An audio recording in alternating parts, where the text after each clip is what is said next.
ang paghigugma ang mahimo nga makapatay sa imo. O kon mahimo nga ikaw makapatay tungod sa paghigugma.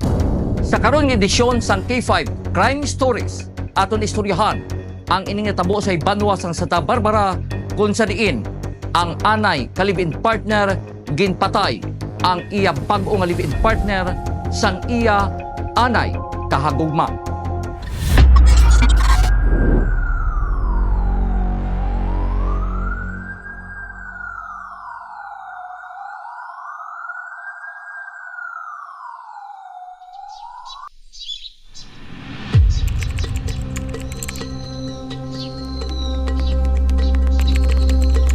Mga halos 2 pa lang kabulan ang pag-updanay ng Rodito Celes, 44 anyos ang edad, sang barangay Umambog, Santa Barbara. Kag Shelami Sumodivilla alias Maymay, 40 anyos ang edad, taga barangay Lanag, Santa Barbara. Diri sa puluyan ni Maymay sa Zone 5 Barangay Lanag nagapuyo ang maghagugma. Maayo ang ila pagdamdanay kag paghirupay. Apang wala na magdugay tungod nga natapos isang temprano ang ila pagpalanggaanay. Pebrero 4 to'y 2025, mga alas 2:30 ang takna sang hapon. Sino ang maguna-una nga sa sining adlaw, amo ang katapusan nga pag-updanay ni Maymay kag ni Rodito nga buhi pa. Kinahanglan nga nag-abot sila balay si Ronald Susbilia, 48 anyos ang edad, kag taga barangay Dalid, Santa Barbara. Ang tuyo sini sa pagbalik sa balay ni Maymay agud nga bawion ang ginhatag nga kulintas. Nagtiner pa sang pila ka minuto si Ronald sa balay kag wala gid sila maglaom nga may malaing gali ini nga tuyo. Iway ko gid actually nakita nga gingabutan na kaarmas or gintayaan na kay dito ko sa kusina. Ang diri lang ang mga tao diri, ang bata ko lang ang nakakita. Pero nakabati ko lupok, pag bati ko kalupok, naglagan ko dyan gwa. Kita ko sinuno, gadlagan dyan sa gapagwa rin dyan sa may amin nga pudag. Diri na, kag naglanog ang 3 ka malupok. Gintiro na galit ni Ronald si Rodito, apang isa lang ang nag-igo nga bala sa iya likod. Gintingwaan pa nga pungga ni Kate, isa sa mga bata ni Maymay sa unang abana. Apang wala gid sini mapunggan si Ronald. Amo to pag ginsunod ko sanda nga duwa, kay kita ko si Tununo, hindi ka wagig kadlagan kay naghapok ang kahig na mo. Kaya dalagan ko nakadasma si Ronald, amo to nadakpan ko siya. Tigil tapos nagagaway kami pusil galing sige na ko ka wakli, bilang nga wakli. Hindi man ko kasarang anay sige na ko ka binawakli. Dahil kita ko si Tununo, nakapangayo sa bulig sa naglabay bilang nga single, halin sa may tigtig. Pagkita ko na kasakaya, mataya ko na buyan si Turunal, kaya hindi na ko kasarang sige na ko ka wakli, tiga agaway kami kapusil. Nakadalagan pang biktima sa gwa kag nakasakay sa nag-agi motorsiklo, apang sa kakulba sang driver nga madalahig ining nagpundo kag nanaog ang biktima agud nga magpalagyo. Makitaan sa kuha sang CCTV footage ang pagdalagan palagyo sang biktima kag sa unhan hinali ini natumba. Pagkaligad sa pila ka mga segundos, makita ng sospek nga nagasunod sa biktima. Tungod nga natumba si Rodito, naabtan ini ni Ronald kag gintero sang pila ka beses. 8 kaigo tugas ang pagkatiro ang naagom ni Rodito. Isa sa natuong nga liog, isa sa collarbone, isa sa likod, isa sa idalom sang ilok, isa sa latrasan kag 3 sa tiyan nga amo ang gitunaan sang iya kamatayon. Nagbalik ang sospek sa iya ginhalinan kag nagpalagyo sa wala may baluan nga lugar.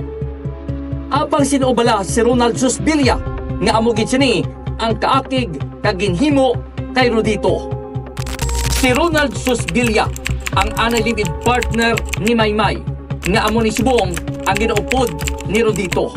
Sa sunod sang 5 ka tuig nga ilang pag-updanay, nagbunga ang ila pagpalangganay sang isa ka bata nga lalaki nga nagapangidaro na subong sang 5 ka tuig. Apang sang bulan sa Nobyembre tuig 2024, natuldukan ang ila pagpalanggaanay. Nagbulagay sila nga duwa. Suno kay Maymay mapintas kag pikon si Ronald. May mga tion naluyag kung tani sinireklamo sa pulis si Ronald. Anong rason na binang nagbarangay ko mo sini? Kung strike? Ay balan mo, ang amo na relasyon on and off. Hmm. Away bati. Okay. Kag may ugali siya nga pikon, potro, do something amo na. Ang akan mga kabataan, kung magsugo siya bala, ras up, do something amo na. Maskin ang siya, magdisiplina siya, hindi nami. Do sobra-sobra bla. Tapos, money matter kay ang income na ang kita na why bala nag-intriga sa akon. Gani diri, nagdesisyon si Maymay nga magbulag ini. Apang nanging maayo man ang ilang pagbulagay, kay nag-istoryanay naman sila tatlo, upod si Rodito. Paghambal ko sa iya, bato na hambal natin, na pamatyaga na raman mo, nga kumbaga hindi raman sa iba nga mong tag-imaw. Okay. Oo. Hambal man ta na nga nirespeto naman ko yung desisyon.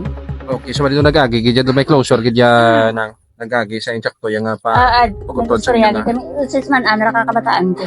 Kay adlaw nga to nga na-meet up kami sa Banwa, nag-lisensya ako kada Kananda nga bago maistorya na kami. Formality. Why man naman yung paagis kapitan, ano paagis sa pulis, as in tatlo lang gid kami, kay tatlo kaming involved mo.